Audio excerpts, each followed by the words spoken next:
To find the Unravelled, you'll first need to find the entrance to White Ward in the Citadel. To do so, find the white key on the very east of Songclave and in the bottom left side of the Coral Chambers. Unlock the door with a sign bearing a medical symbol to get into White Ward. Once you're inside, you'll need to get the Surgeon's Key to unlock the boss arena found in a hidden ceiling on the east section. To get this item, you'll need to have Clawline unlocked for wall climbing.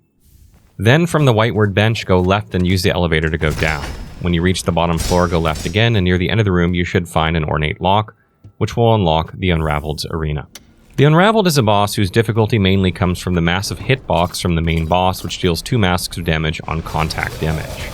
However, given he's a completely grounded, sometimes stationary target, it leaves a lot of room for tool spam to absolutely demolish him. For the Silk skill, I recommend picking one good for thinning the ads spawning periodically throughout the fight, so either Threadstorm for the reliable AoE, or Cross Stitch if you enjoy the invulnerability from parrying. The crux of my build for this guide uses the Architect's Crest found in the Underworks after you unlock the Claw Line.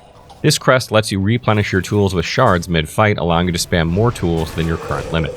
The best tools I found for this fight are the Pullet Pouch combined with Tacks and Cogwork Wheel, and threefold pins for ads if necessary. This combination lets you absolutely demolish the main boss due to its massive hitbox, given you have good uptime on the Tacks and time the Cogwork Wheels well.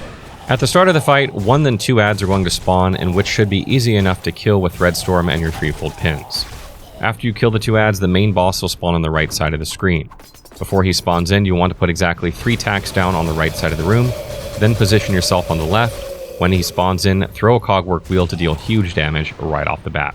In the first phase, he'll have 2 main attacks. The first is a full arena charge attack you can generally get in 1 hit while he charges towards you, jump over him, and then get 2 more hits behind him before he goes back into the ground. His other attack is a little more tricky.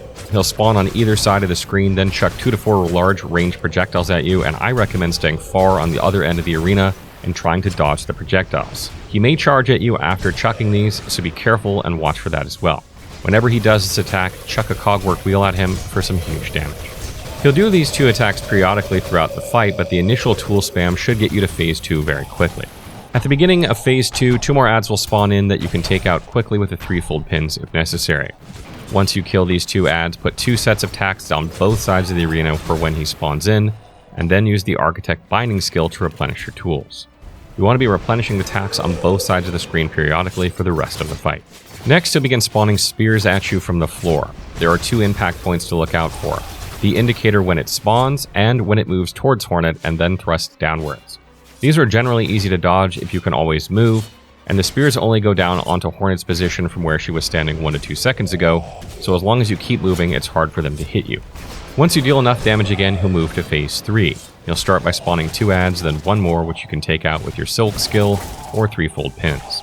The only change for this phase is that he now periodically spawns in the center of the screen, so be careful of the contact damage from his huge hitbox when he does this, and you can get in a few hits and then dodge the incoming spears he spawns in.